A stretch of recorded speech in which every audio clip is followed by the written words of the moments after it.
बिस्मिल्लाहिर्रहमानिर्रहीम, अस्सलाम वालेकुम नाज़रीन, मैं मलिक शाह तारिक और आप देख रहे हैं एसपी न्यूज़ एचडी चैनल पे। आज शुक्रिया आपका, आपने हमारी इस वीडियो को देखने के लिए अपना इंतहाई कीमती वक्त निकाला। नाज़रीन कराम, इमरान खान को आज रात 12:30, 1 और 1:30 के दरमियान अडयाला जेल से रहा कर दिया जाएगा। अडयाला जेल के बाहर लंबी लाइनें लग चुकी हैं और सारे मामले के साथ साथ अदालत से क्या हुक्म जारी हुआ है कि इमरान खान साहब को रहा कर दो, और यह भी बताएंगे कि इस सारे सूरत हाल के ऊपर आर्मी चीफ साहब का क्या जबरदस्त बयान सामने आया है और यह सारा मामला क्यों बना, और यह भी आपको बताएंगे कि पीटीआई के आजाद उम्मीदवार एमपीए की नशिस्तें जो इलेक्शन जीते हैं उनकी मेरे साथ जो गुफ्तगू हुई वो गुफ्तगू बड़ी दिलचस्प थी। वो पूरी गुफ्तगू आपके साथ इस वीडियो के अंदर शेयर करेंगे। आगे बढ़ने से पहले अगर आप हमारे चैनल पर पहली बार आए और अब तक सब्सक्राइब नहीं किया तो लाजमी से कर लीजिएगा ताकि इस तरह की हर आने वाली अपडेट आप तक बर वक्त पहुंचती रहे। नाज़रीन इकराम, ना बल्ला था, ना झंडा था, ना इलेक्शन कैंपेन की, ना पोलिंग एजेंट थे, ना पोलिंग कैंप थे।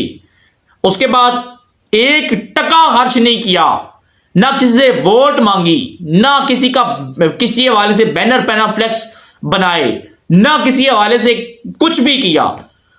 यहां तक कि फिर भी 100 नशिस्तें इमरान खान साहब के हमायती उम्मीदवार, आजाद उम्मीदवार जो कौमी असम्बली के अंदर 100 से जायद और सूबाई असम्बली के अंदर भी तकरीबन 150 के करीब पहुंचने जा रहे हैं।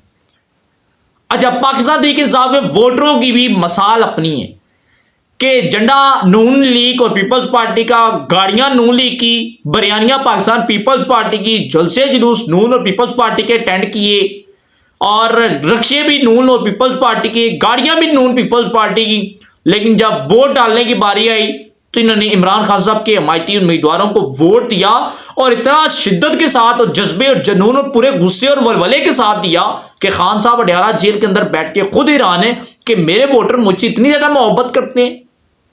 ठीक है नाज़रीन इकराम, कि मेरे चाहने वाले लोग, मेरी आवाम मुझसे इतनी मोहब्बत करती है कि मुझे इतनी ज्यादा वोट से नवाजती है। यकीन माने कि 24-25 करोड़ पाकिस्तान के आबादी है, बीच में से 48% जो है वो टर्न आउट रहा पूरे पाकिस्तान के अंदर वोटर का, और 48% में से भी तकरीबन 30%, 28 से 30% जो वोटर था वो पाकिस्तान तहरीक इंसाफ का था, और बाकी जो है वो 18-19% वो दीगर सियासी जमातों का था। यानी कि 28-30% आप देख रहे, अगर ये 100% वोट पोल होता तो तकरीबन 75% वोट जो था या 70% वोट वो पाकिस्तान तहरीक इंसाफ का वोटर था, और 30% वोटर जो था वो बाकी दीगर सियासी जमातों का था। इसका मतलब यह है कि तहरीक इंसाफ पाकिस्तान की 70% मकबूल तरीन सियासी जमात है और बाकी दीगर जमातें जो वो 30% है। कुल मिलाकर 30%। किसी के अंदर 5% आ रहा है, किसी के हिस्से के अंदर 10% आ रहा है, लेकिन इमरान खान साहब के हिस्से के अंदर 70% जो है वो वोटर है, 70% जो है वो आवाम है। नाज़रीन कराम, खबर यह आ रही है कि जितने भी जब इलेक्शन के नतीजे आना शुरू हुए, इमरान खान साहब की मकबूलियत बढ़ती गई, वोटर बढ़ते गए। इमरान खान साहब की कौमी असम्बली और सूबाई असम्बली और केपी के असम्बली के अंदर जब नशिस्तें बढ़ती गई, आजाद उम्मीदवारों ने झाड़ू फेर के रख दिया, बगैर बल्ले के सेंचुरी करके रख दी। इस सारे मामले के बाद बड़े बड़े बुर्ज खामोश हो गए, बड़ी बड़ी ताकतवर शख्सियात खामोश हो गई, यहां तक कि इस्टेब्लिशमेंट ने भी अपनी नजरें बदल ली, यहां तक कि जुडिशरी ने भी अपनी नजरें बदल ली।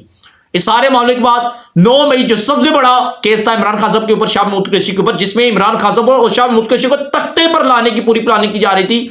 अब उसी केस में से खान साहब के 9 मई के मुकदमात में से खान साहब को और शाह महमूद कुरैशी को 3 हफ्ते पर जमानत पर रहा करने का हुक्म दे दिया गया साइफर के 9 मई केस के अंदर।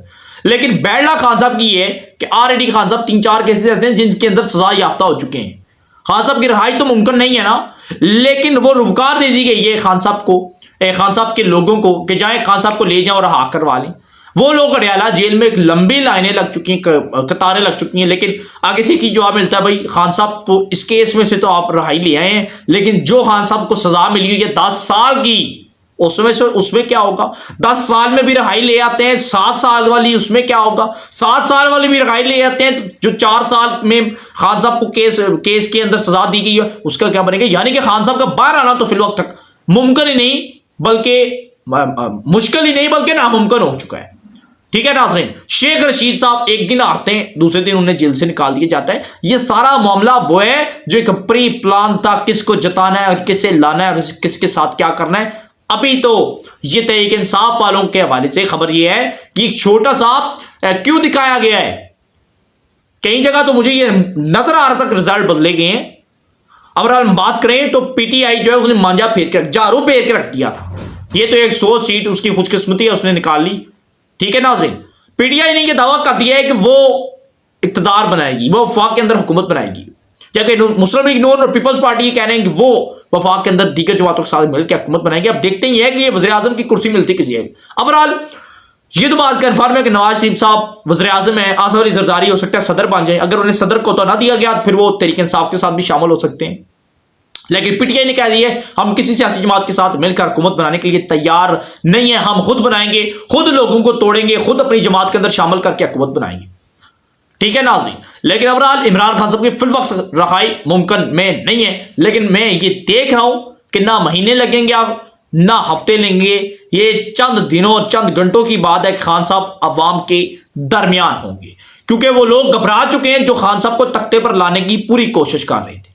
अब हम बात करें कि पीटीआई की जो आम एमपीए के उम्मीदवार थे उनके साथ मेरी गुफ्तगू हुई। मैंने कहा हजूर, अब उनका मैं नाम नहीं लूंगा, वो बड़ी मोअज़्ज़ज़ शख्सियत भी हैं और पीटीआई से इससे पहले भी वो एमपीए की नशिस्त पर रह चुके हैं। और इस बार जब उन्हें इलेक्शन लड़ने की बारी आई तो आज़ाद हैसियत से जो कि बल्ले का निशान चला गया, पीटीआई के बैनर के ऊपर आप इमरान खान साहब फोटो नहीं लगा सकते। इमरान खान साहब के वो जो एमपीए के उम्मीदवार हैं जो आप एमपीए बन चुके हैं, उनका कहना है कि हमने कहा कि भाई आज़ाद उम्मीदवार बड़ा मुश्किल होता है, बड़ा तड़ होता है, करोड़ों रुपए लगाकर सीट निकाली जाती है, हमारे पास ना करोड़ों रुपए हैं और ना ही एमपीए की नशिस्त हमने अब जीतनी है, चूंकि आज़ाद हो चुके हैं। खान साहब को आने तो देना नहीं है, तो हम आज़ाद तो किस बात की मूली हैं। तो खान साहब अंदर हो गए, अब हम अंदर हो गए तो हमें निकालने वाला भी कोई नहीं है। उस शख्सियत ने कहा जी कि हुआ ये कि जब मैंने टिकट अप्लाई किया, खान साहब की शफकत थी, टिकट मिल गया, मैं आज़ाद उम्मीदवार हो गया, मुझे जो है वो इंतखाबी निशान दे दिया गया, वैसे ही सा जो आम घरों के अंदर इस्तेमाल होता है, मुझे वो इंतखाबी निशान दे दिया गया और कहा गया आप इलेक्शन लड़ें। तो एक तरफ खान साहब अंदर, दूसरी तरफ पुलिस ने क्रैकडाउन करना शुरू कर दिया इमरान खान साहब के वोटर और इमरान खान साहब के कैंडिडेट के खिलाफ। तो मेरी बीवी और मेरे बच्चों ने मुझे कहा कि अब आपने आज के बाद घर से बाहर नहीं निकलना जब तक इलेक्शन हो नहीं जाते, आपने कोई इलेक्शन नहीं लड़ना, कागज जमा हो गए, टिकट मिल गया, आपने इमरान खान साहब के साथ हैं, ठीक है, खान साहब को नजर आ रहे हैं मेरे लोग मुश्किल के अंदर, आपने घर से बाहर नहीं निकलना, किसी शख्स से वोट नहीं मांगना। उन्हें कहा ये जी कि 25 दिन रह गए थे इलेक्शन को, यकीन माने कि 25 दिन मैंने किसी शख्स को फोन नहीं किया, मैंने किसी शख्स को यह नहीं कहा कि आपने मुझे वोट देनी है।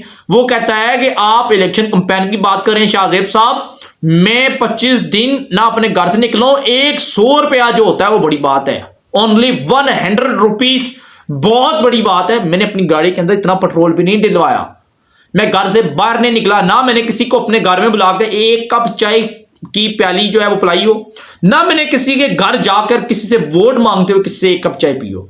मैंने 1 रुपए का जो सिक्का होता है ना, ये भी बहुत बड़ी चीज है, ये भी मैंने इस इलेक्शन के ऊपर खर्च नहीं की। मैं 25 दिन घर से भी नहीं निकला और अपने घर की छत पर पीटीआई का झंडा भी नहीं लगाया, कोई सोशल मीडिया पोस्ट नहीं की, किसी को वोट तक का नहीं कहा, ना किसी का फोन उठाया और ना किसी को फोन की। यहां तक कि इलेक्शन वाले दिन ना मैंने अपना वोट कास्ट किया, ना मेरे बच्चों और बीवी ने वोट कास्ट किया। जब नताइज की बारी आई, टीवी पर चलना शुरू हो गया, मेरी 2000 लीड जा रही है, 4000 लीड जा रही है, लोगों की काले आना शुरू की। यकीन माने ये इलेक्शन मैंने 15 से 16,000 एमपीए की निश्चित पर लीड लेकर ये मैंने सीट जीती है। तो तब मेरे अंदर एक हिम्मत और जुनून पैदा हुआ, फिर मैंने घर से बाहर निकलकर अवाम में बड़ा दबंग खिताब किया। कहता है वो एमपीए साहब कह रहे हैं जी कि मैं तो किसी से वोट नहीं मांग, मैं ये सुनकर बड़ा हैरान हूं। मैंने कहा हजूर ये फिर वजह क्या? कहते हैं ये सारी वजह इमरान खान है।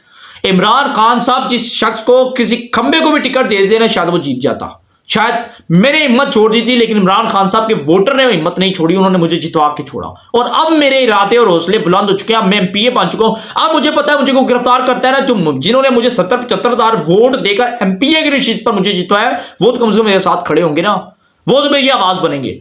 तो उन्हें कहा कि अब मैं घबराने वालों में से नहीं हूं, खान साहब के साथ खड़ा हूं, डट के खड़ा हूं। मैंने कहा हजूर अब तो आप खड़े हो सकते हैं, वजह क्या अब आपकी तनख्वाह भी लग चुकी है और अब आपको जो है वो एमपीए भी बन चुके हैं, अब आपकी आवाज के अंदर जो है वो ताकत आ चुकी है, अब आपके पास पावर आ चुकी है, अब आप तो बन चुके हैं। वजह आप उस ऐवान में पहुंच चुके हैं जहां पर लोग पहुंचने के लिए तरसते हैं, आप तो उस जगह पर पहुंच चुके हैं, उस कुर्सी पर बैठ चुके हैं जहां पर कुर्सी पर बैठने के लिए लोग करोड़ों रुपए लगाकर बैठते हैं। आपने एक धेला लगाया भी नहीं, लेकिन आप जीत चुके हैं।